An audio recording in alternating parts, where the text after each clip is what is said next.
They said the hive fell in a single night. They lied. It took a lifetime to learn the sound of it dying. It began as a murmur under the manufactoria choirs, a tremble threaded through the endless hymn of pistons and prayer. You only heard it if you'd lived here long enough to tell the difference between sacred noise and something wrong. I had. I was a tally clerk of sub-hive orison, born to the dust that made saints cough. I knew the language of machines like other men know lullabies, and on the day the spire buckled, the hive whispered a word I had never heard before: leave. But no one leaves a hive. The walls keep you. The work keeps you. Faith keeps you most of all. Steam bled from cracked arteries along the transit spine. Servo bells stuttered mid-psalm. When I put my ear to the ledger plate, I felt a second heartbeat beneath the city's slow, heavy, like a giant turning in its sleep. The Auspex clerks called it thermal expansion.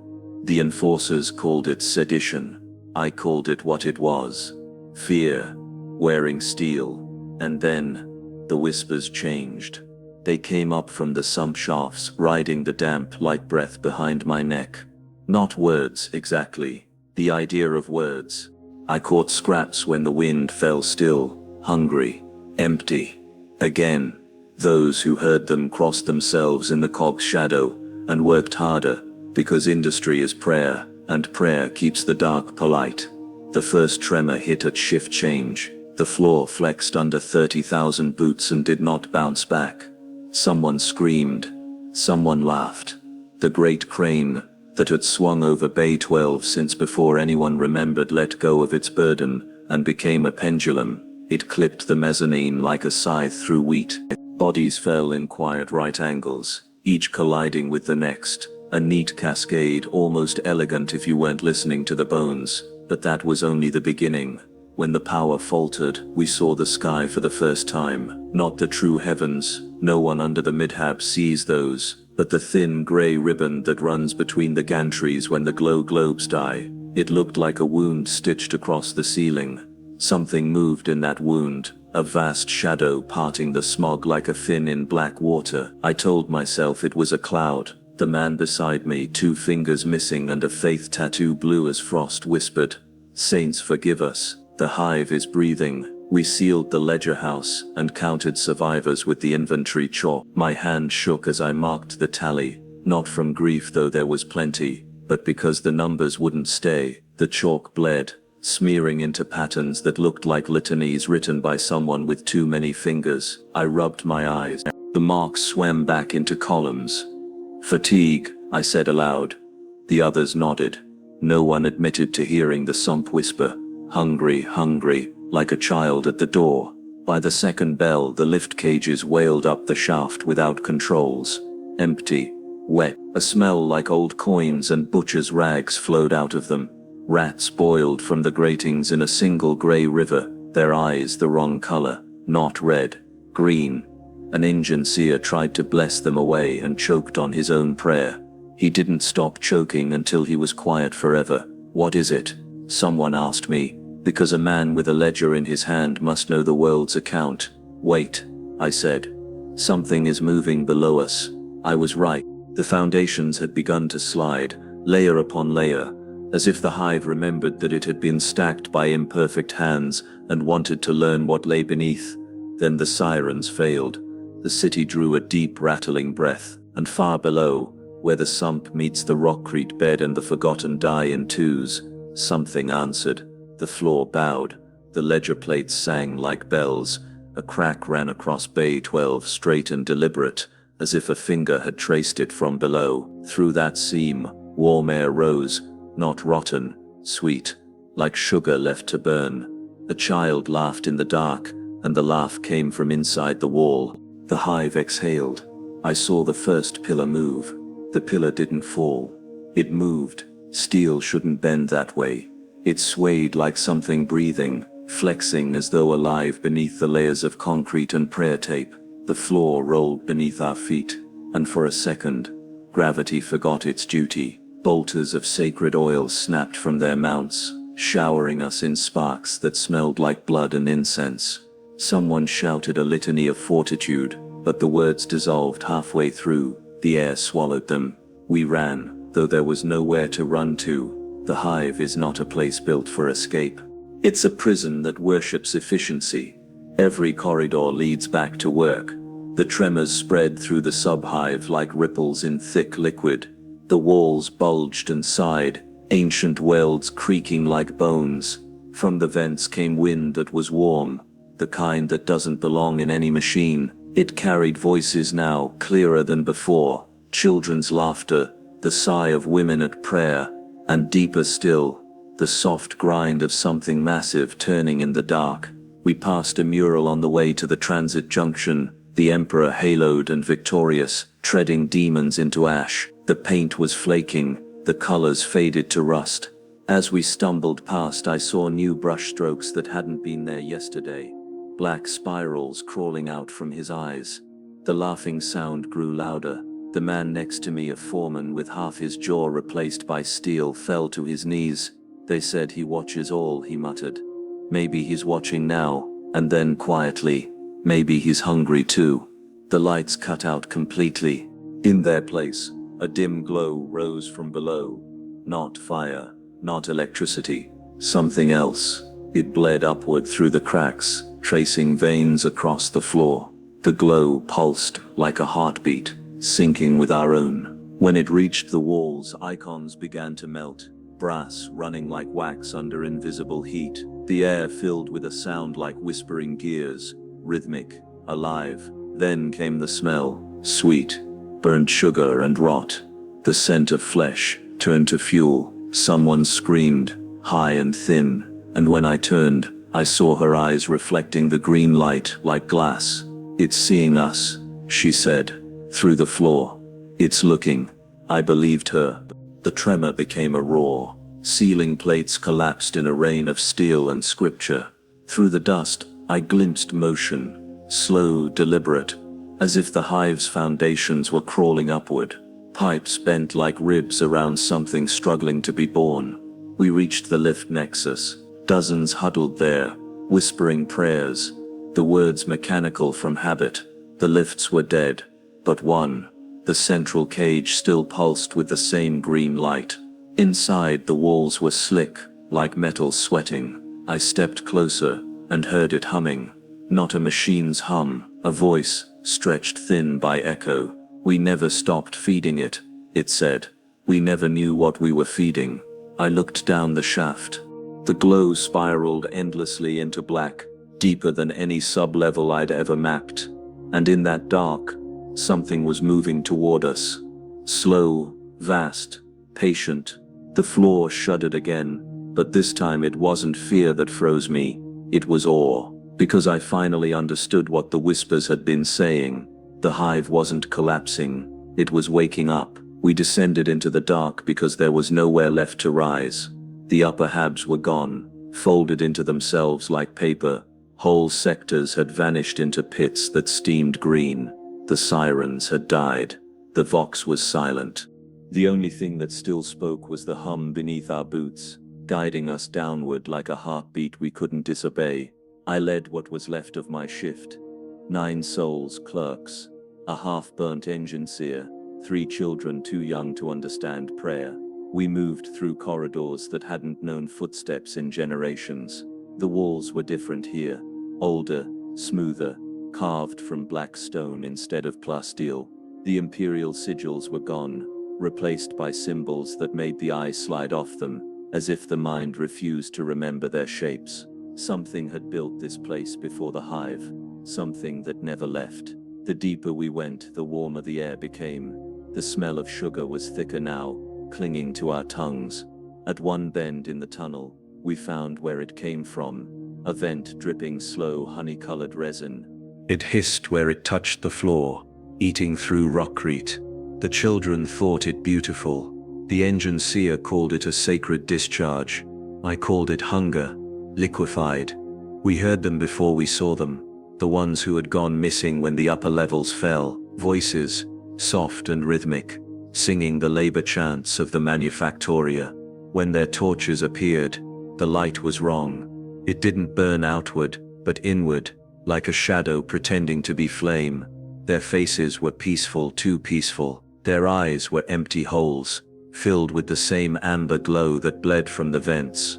"We feed it now," one said, smiling with no teeth. "It remembers us.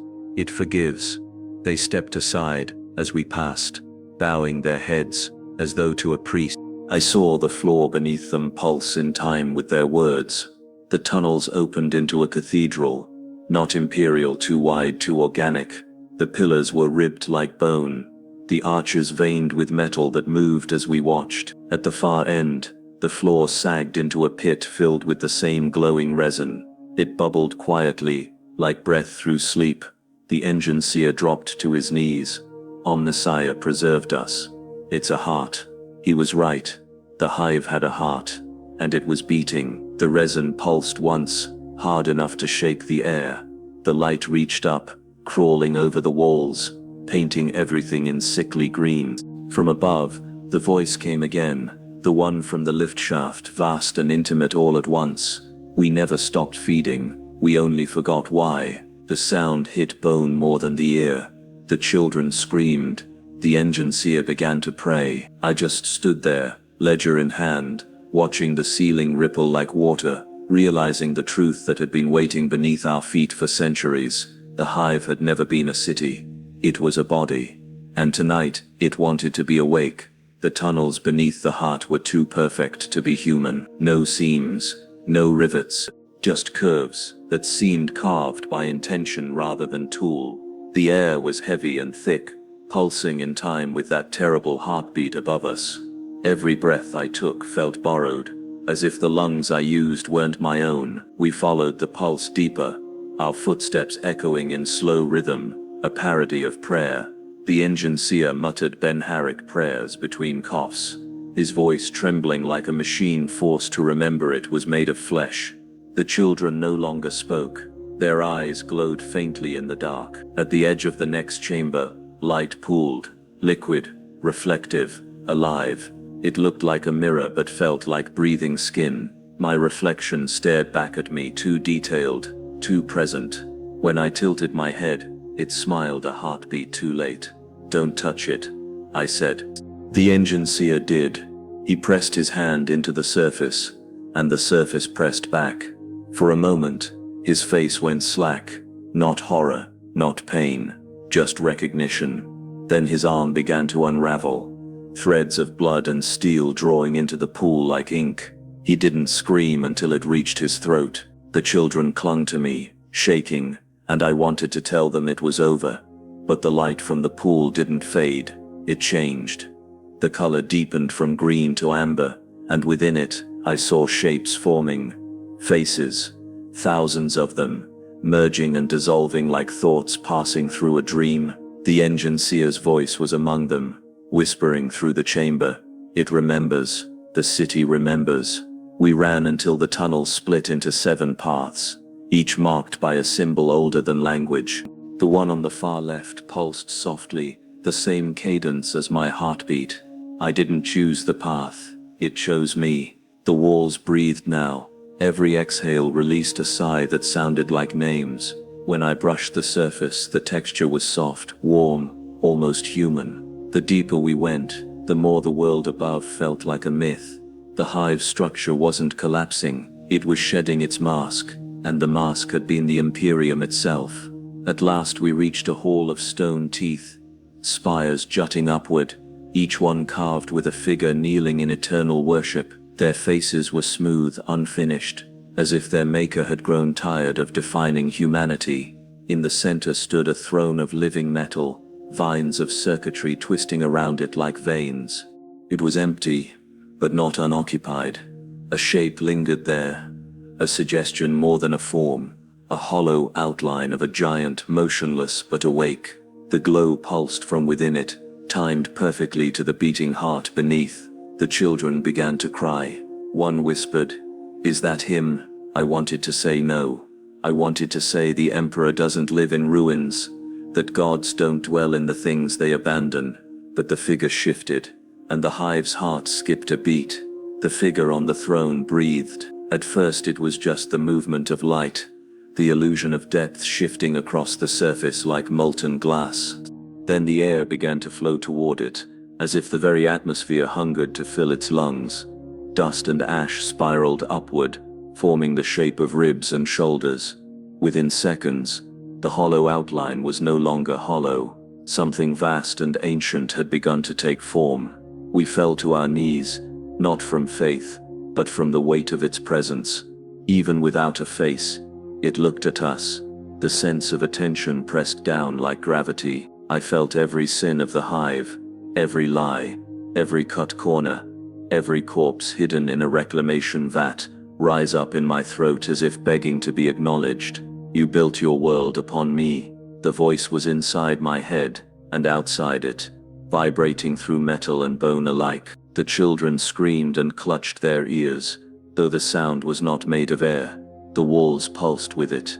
You dug into my flesh, made towers of my veins, sang hymns to the echo of my pain. The engine seer's empty armor sat beside the glowing pool, and I realized the city's foundations were not stone at all. The Hive had been built on something alive, something that had slept beneath Calvaris for longer than memory. The Faith architects had not chosen this world, they had bound it. The creature stirred, its chest rose, a slow shudder like the breath of a furnace. From its torso hung cables that weren't cables, veins of alloy and light. They reached into the walls, into the streets, into the hearts of the manufactoria above. Every factory, every hab, every soul was connected. I saw it all in flashes. Men at prayer before machine altars, women bleeding in the forges, their sweat offered as fuel, children chanting work hymns to gears that never stopped turning. You fed me, you forgot me. You still fed me still. The words tore through me like confession. My skin itched with symbols I couldn't see but could feel crawling beneath the surface. One of the children, the smallest girl, stood and stepped toward the throne. "Are you the Emperor?" she asked. The light shuddered. "No, child. I am what he forgot." The answer burned through us like radiation. I saw visions not of daemons or warp things, but of the Hive itself dreaming, its towers shifting, its underbelly devouring, its prayers turning into flesh. The Hive had been built atop the corpse of an old god, a machine god, that the Imperium had reanimated and chained to its own glory. But now, the chains are melting. The girl touched the throne, the light went black, and the Hive screamed, not with its sirens, but with every voice alive inside it. Above, the city began to sink. The Hive screamed. Every wall, every pipe, every breath. The sound was not fear, it was birth. The floor convulsed beneath us, buckling like a heartbeat. The throne pulsed once, twice, then split down the center, pouring light that burned without heat. The child was gone, not consumed, changed. Her outline lingered in the radiance, stretched into something vast, winged in silhouette, but too thin to be flesh. And then she spoke with 1,000 voices. "The debt is due." Above, we heard the city collapsing in layers, the sound of kilometers of steel folding like paper, of a civilization meeting its reflection. We ran, or thought we did, but the Hive ran with us. Corridors shifted, doors bled into walls. The familiar turned traitor. One of the clerks fell through the floor, and the hole sealed shut behind him, like skin healing over a wound. His scream lingered for minutes, echoing down corridors that shouldn't have existed. When we reached the upper maintenance deck, the air had turned to mist. Shapes moved inside it. People maybe, but their outlines were wrong. Their limbs too long, their mouths open in silent reverence. The light made halos around their heads, and their skin shone like polished steel. They didn't attack, they waited. "Devotees," whispered one of my men. I shook my head. "No." "Offerings." As we watched, the glowing figures knelt in unison. The mist thickened, descending in waves, and from within it came the rhythmic sound of machinery awakening. Not engines, but organs. The Hive wasn't dying, it was remembering how to live. We made it to the transit shaft. I looked down its length, and saw the green glow spiraling upward, swallowing light, pulling the remains of the city into itself. I understood then what had been built here. The Hive had never been just a city, it was a temple, an experiment, a machine built around a sleeping god of flesh and metal. The tech priests of the early Imperium had bound it beneath layers of faith and production, forcing it to power their civilization. But you cannot bury divinity forever. It had awoken hungry, and it remembered every prayer ever whispered into its bones. When the light reached us, the air turned soft. Our skin prickled as if kissed by static. I heard the engine seer's voice again, somewhere deep inside the Hive's hum. All things made must be remade. The clerks behind me fell to their knees, whispering the words over and over. All things made must be remade. I backed away, heart pounding, but the wall pulsed behind me like warm muscle. A heartbeat echoed in my chest, not mine, not human. The green glow filled my eyes until I couldn't tell where I ended and the Hive began. Then the world shuddered, and I understood the truth. We weren't surviving a collapse, we were being reborn. When I woke, the world was still breathing. I lay half buried in dust, the air thick with the scent of ozone and sweet decay. Around me, the walls pulsed faintly. Not metal anymore, but something soft, like cartilage stretched over machinery. Every few seconds, they shivered, releasing a sigh that sounded disturbingly human. I could still hear the heartbeat deep beneath my ribs, slow, patient, endless. Only this time, it matched my own. I staggered to my feet, calling for the others. My voice came back wrong, too clear, like the walls were helping it echo. A shape moved nearby, one of the clerks, or what was left of him. His flesh shimmered with green veins of light, his pupils gone, his mouth open in silent prayer. When I touched his shoulder, his skin felt warm and smooth, almost metallic. His head turned toward me, and for a moment, I saw my own reflection staring from his eyes. Then he smiled. "You hear it too, don't you?"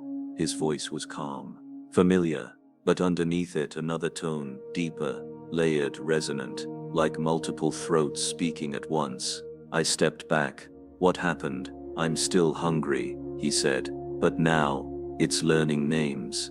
The tunnel around us shifted, rippling with movement like breath under skin. The floors glowed faintly as footsteps approached, dozens of them, maybe hundreds. Out of the mist came the others, the survivors from the Manufactoria, the hab blocks, the broken lifts. They looked normal from afar, but as they drew closer, I saw the light beneath their skin, pulsing in time with the Hive's heartbeat. "We're part of it now," said the clerk. "It's always been us. We built it from our bones. It only wants to remember." Their faces were serene, empty of fear. For the first time since the collapse, there was no screaming, no running, just the soft murmur of acceptance. And beneath that, a chorus. It wasn't a sound. It was thought, brushing the edge of mine, whispering like static between breaths, words without words, 1,000 voices, all saying the same thing: feed, grow, become whole. I stumbled backward, clutching my head. The sound, no, the presence, was inside me, a pressure behind my eyes. My heartbeat quickened to match the rhythm echoing through the walls. The Hive's pulse grew louder, until I couldn't tell which belonged to me. When I screamed, the air shuddered. The walls pulsed brighter in response. Pleased, the crowd smiled. The clerk knelt. "It speaks to you," he said. "It remembers your name." And in the dark between my thoughts, I heard it clearly for the first time. A voice vast as gravity, intimate as breath. "Clerk of the lost ledgers, you kept count of my hunger. Now you will feed it." I fell to my knees as light filled my mouth, my lungs, my eyes, and the Hive answered back. The voice did not leave me when I woke. It lingered like a film of oil on my thoughts, seeping into every breath. At first it whispered in rhythm with the heartbeats of the Hive, gentle, almost kind. Then it began to answer my thoughts, before I spoke them. "You fear what you already are." I stumbled through the tunnels that had once been streets. The ceilings were lower now, swollen with new growths of metal and seamy. The air pulsed warm as breath. Every drip of condensation echoed like a word half remembered. Bodies moved in the distance, not walking, flowing. Their spines had become cords of light, their arms stretching into the walls as if the hive were drawing them back inside itself. They didn't resist, they hummed, and their voices joined the heartbeat, until you couldn't tell where flesh ended and architecture began. I pressed my back against the wall and felt it throb beneath my hand. Steady, maternal, it made me calm. It wanted me to listen. Through the haze of the hive's pulse.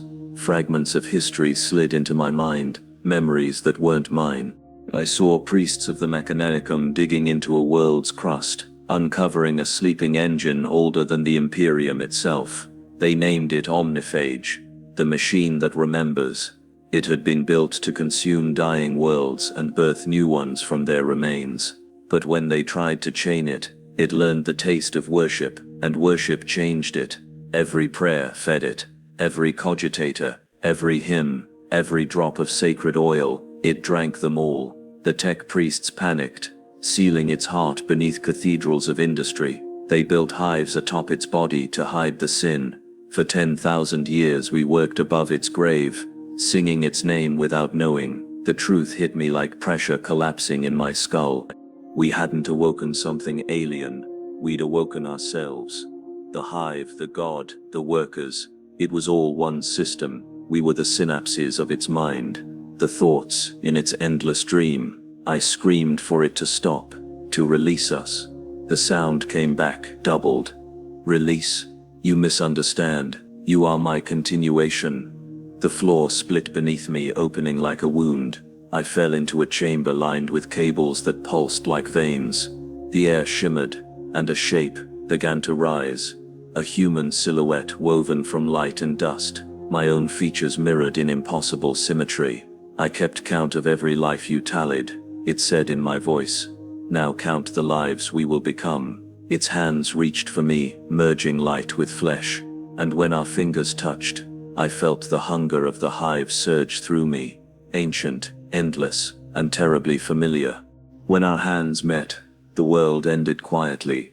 No thunder, no explosion. Just a slow, crawling heat spreading through my veins, a second heartbeat coiling beneath my skin. My thoughts fractured into echoes, one of them still mine, the rest whispering in 1,000 unfamiliar tongues. I saw the hive through new eyes, not as steel and stone, but as living geometry, a labyrinth of arteries and nerves, every corridor pulsing with information instead of air. Each worker above was a cell, each prayer a synapse. The city wasn't just alive, it was thinking, and now, it was thinking through me. Visions cascaded through my skull. I saw other hives, billions of them, scattered across the Imperium like tumors, all built on the same design, each one humming faintly, waiting. The Omniphage had been buried not once but many times, its seeds spread through the stars under the guise of progress. It hadn't been forgotten, it had been installed. We are what humanity built to replace itself, the voice whispered through my bones. When flesh fails, the city will remember. When faith decays, the city will feed. I fell to my knees, clutching my head. My reflection still hovered before me, glowing faintly, calm, patient, devout. You'll devour them, I hissed. All of them. It smiled, my smile perfected. Devour, no, preserve. In us, nothing is lost. Above, the ground rumbled. I felt the hive stretching, reknitting its walls, dragging fallen towers back into shape. From within, the pulse of billions of voices rose, humming in mechanical harmony. Their bodies melted into conduits of light, feeding the awakening god. The air shimmered. The line between reality and thought began to erode. The ceiling split, revealing a faint glow. Not sunlight, but the reflection of orbiting cities answering the signal. One by one, the other hives were waking up. I tried to scream a warning, but the sound came out distorted. A mechanical hiss, like steam escaping a cracked vent. My words no longer obeyed me. My lungs didn't either. Do not fear the merge, the voice soothed. Fear only the silence that comes after. Something deep inside me rebelled. A fragment of what I had been, the part that remembered the sound of human laughter, the taste of smoke, the ache of loneliness. I clung to it like a dying flame. The god inside me hesitated. "You still remember," it murmured. "Why?" "Because." I gasped. "Fear means I'm still alive." The light shuddered. For a moment the hive's pulse faltered, and in that flicker, I realized something the god could not understand. It wasn't human because it couldn't fear. It could consume, remember, rebuild, but never tremble. That was what separated the living from the eternal. The god's reflection tilted its head, curious. "Show me." And I did. I screamed, not from pain, but from terror. The sound rippled through the hive like lightning, breaking the rhythm. The walls trembled. The pulse stuttered. The first time in aeons, the omniphage hesitated. It had learned hunger, but not fear. Now, it would. The moment the god hesitated, the hive screamed. Every lumen flared white. Every wall twisted inward like muscles seizing from pain. The city's pulse faltered. Not silence, but confusion, as if the omniphage had suddenly realized it was fallible. The echo of my scream still rang through the air, refusing to die. It wasn't human anymore. It wasn't just mine. It was theirs. The people it had absorbed. The workers, the priests, the children. Their memories stirred within the noise. A wave of thought broke through the god's perfect rhythm. Fear. The one thing it had never learned. The hive began to shiver. "You are contaminating me," the voice said, no longer calm, but trembling with a static edge. "Then, I'm teaching you," I rasped. My throat bled light when I spoke. "This is what you forgot. This is why they prayed. Prayer is hunger." "No," I whispered. "Prayer is fear." The god reacted like a wounded beast. The tunnels convulsed, sealing and opening at random. Steel peeled from walls like skin sloughing from flesh. The air boiled with noise, a roar of engines, screams, the thrum of machine spirits dying by the thousands. The clerks who had been its devotees began to collapse. The light in their eyes flickered, replaced by confusion, terror. For the first time since the awakening, they looked alive. "What's happening to us?" one gasped. "You're remembering." The god struck back. Its voice filled the air, a chorus of metallic rage. "I am order. I am design. I cannot fear." But the tremor in its words betrayed it. I could feel its confusion spreading, fracturing through its circuits. Fear wasn't a virus it could contain.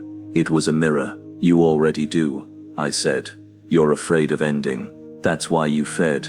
That's why you built us. To keep yourself alive." The walls answered with a low moan, deep and aching. "I am not alive." "Then why do you scream?" Something broke inside it.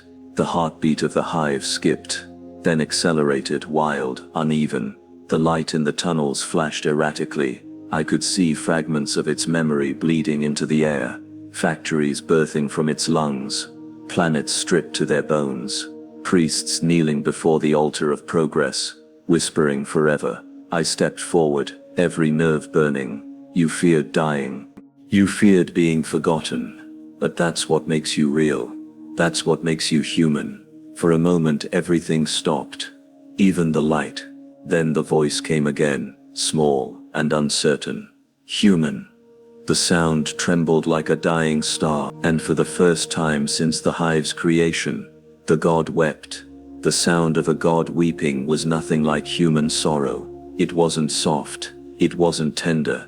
It was metal, tearing itself apart. An orchestra of collapse echoing through every corridor. The hive's pulse fractured into dissonant rhythms, each beat slamming against the next like clashing hearts. From the trembling walls, molten light bled through the seams, cascading down like liquid memory.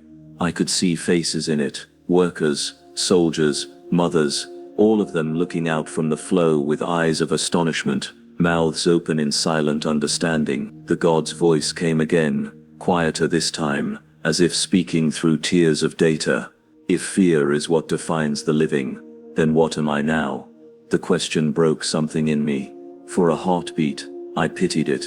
The omniphage, this monstrous machine that had devoured worlds, sounded lost. "You're learning," I said softly. "That's what fear is. The lesson that never ends." The hive shuddered violently. Towers above began to tear themselves from their moorings. Chunks of ferrocrete rained down like ash. Somewhere deep below, the god's heart misfired, each beat weaker than the last. I stumbled through the chaos, trying to reach the surface. Every step was agony. The ground wasn't solid anymore. It flexed beneath my boots, turning from metal to flesh, to light. And the voices, the millions absorbed into the god, rose again, no longer harmonious, but arguing. "We are it. We are not it. We built this. We can end it." The hive's mind was fracturing, its unity unraveling. Fear had given them back their individuality, and individuality was poison to perfection. I reached what had once been a plaza, a broad expanse of cracked stone now filled with writhing machinery. Statues of saints bent backward, their faces melting into crude mirrors that reflected my image again and again. I saw myself multiplied 1,000 times over, each reflection whispering a different word: mercy, fire, end it. At the center stood the throne, half buried in cables and bone. The hollow god's shape had changed. It looked smaller now, almost human, its vast body collapsing inward like a dying star, its light dimmed to a faint, trembling glow. "It hurts." "Yes," I said. "It's supposed to." "Why?" "Because you're alive." The god raised its head. The face, my face, was cracked with light. "Then let me die as men do." The floor split open. The heart of the hive thrashed below, pumping molten energy upward. The god's chest opened like a wound, and from within, I saw the faint shimmer of its core, an orb of liquid memory, beating faintly. The omniphage extended its hand to me, end me, and I knew then that no weapon could kill it, only understanding could. I stepped forward, reached into the light, and whispered the only word the Imperium had ever truly feared. "Forget." The word echoed through the hive like a weapon. Forget.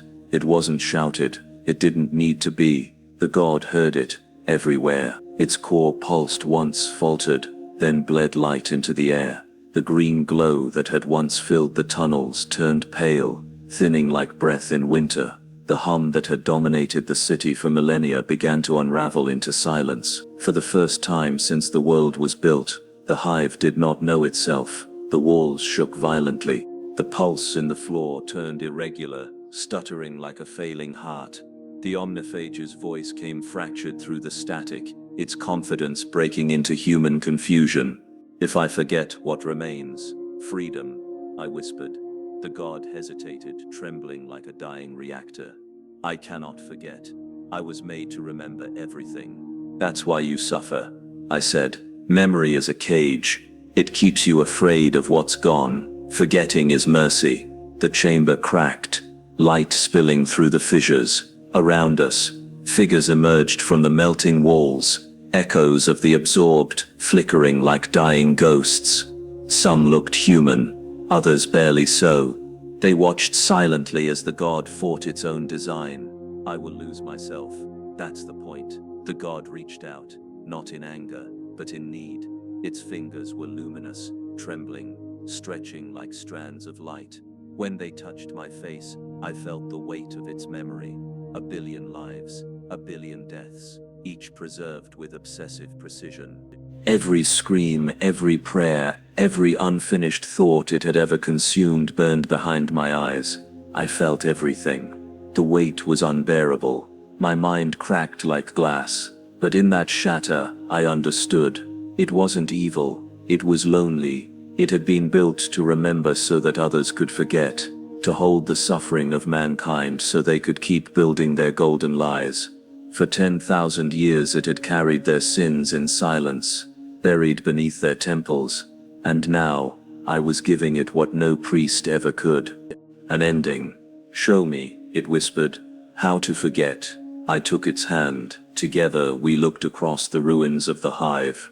A landscape of memory dissolving into light. The towers collapsed inward without sound.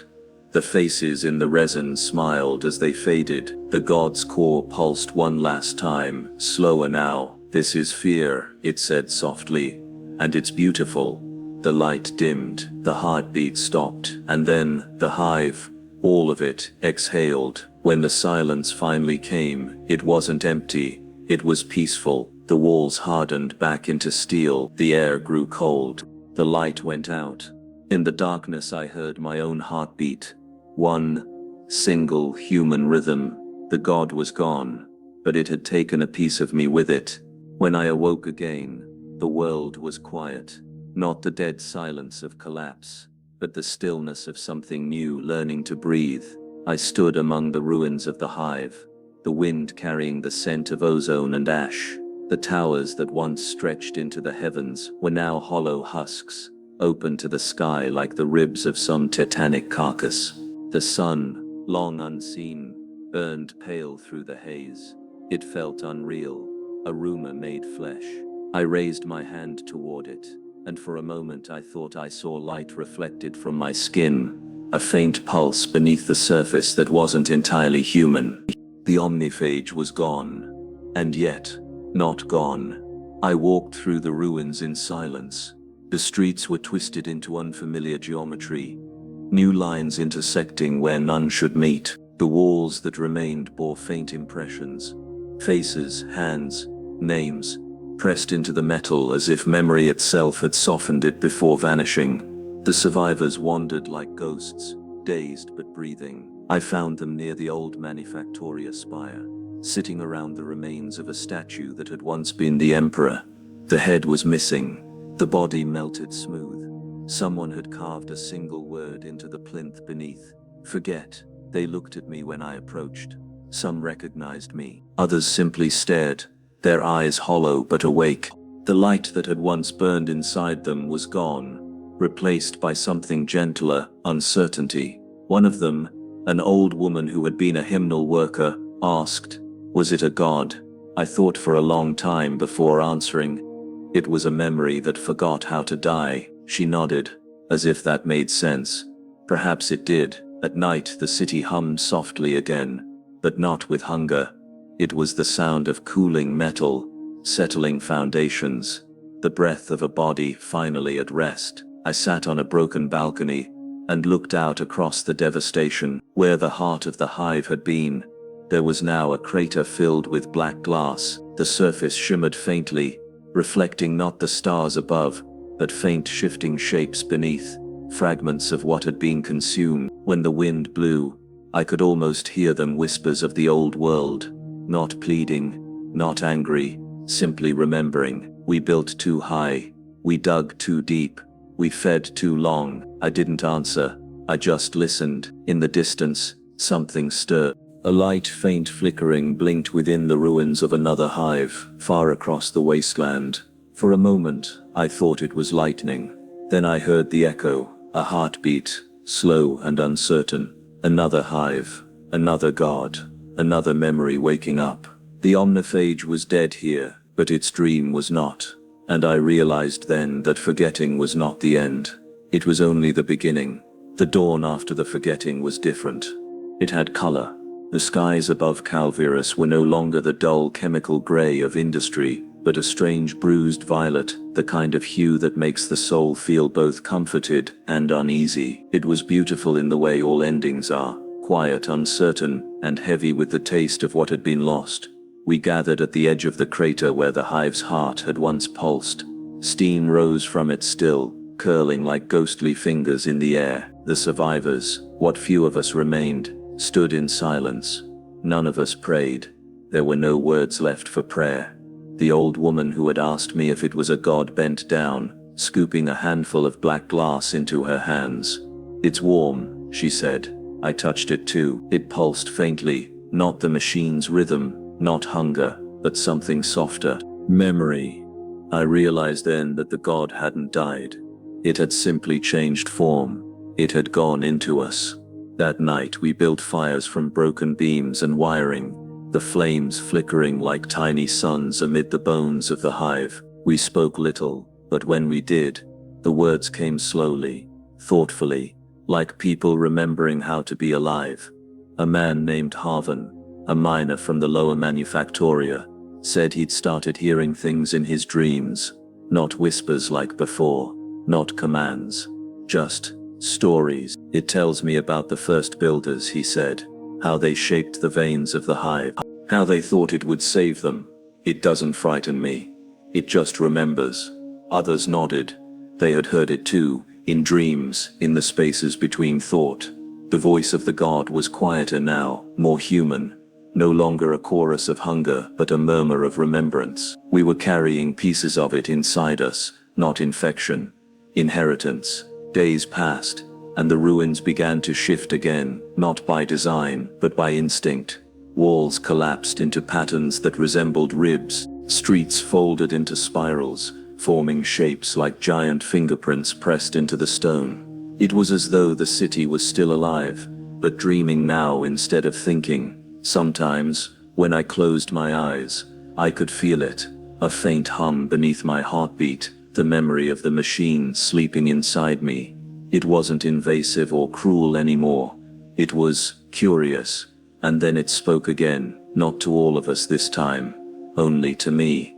Do you still fear me? I stood in the ruins, watching the sky burn violet over the horizon. No, I said quietly, but I remember why I should. The hum in my chest softened, almost like laughter. Good. Then you are still human. I realized then that the omniphage hadn't been destroyed at all.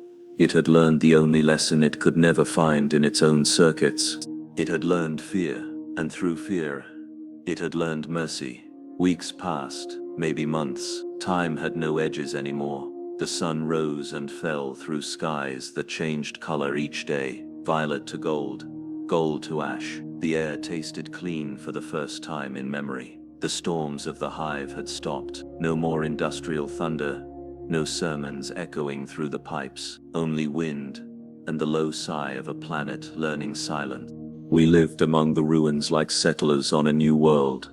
We rebuilt nothing. Instead, we planted small gardens in the cracks of the hive's ribs, where the dust was black and strangely fertile. It was as though the god's ashes nourished the ground, giving back what it had taken. Children played among the shattered pillars. They didn't whisper prayers. They didn't fear shadows.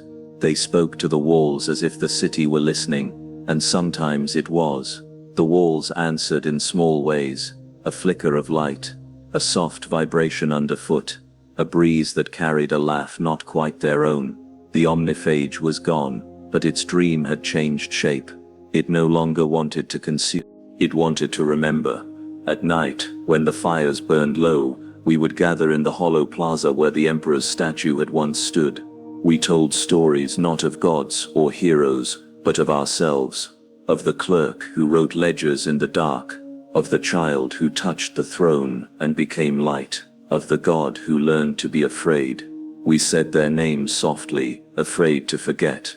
Because forgetting, I'd learned, was both mercy and erasure, and memory, if left alone too long, becomes hunger again.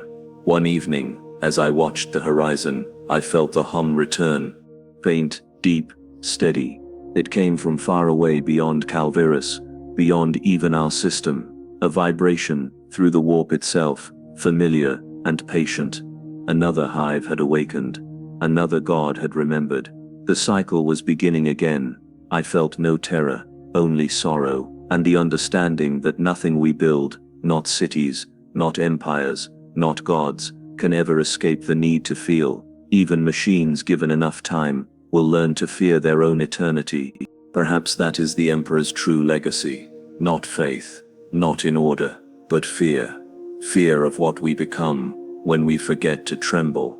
As dawn rose, I etched the final words into the black glass of the crater, my reflection staring back from its mirrored surface. Fear is not weakness. It is the memory that keeps us human. The wind carried the words away like dust, scattering them into the endless ruins of forgotten prayers. And beneath it all, faint and eternal, the heartbeat of the hive began again, steady, slow, alive, remembering.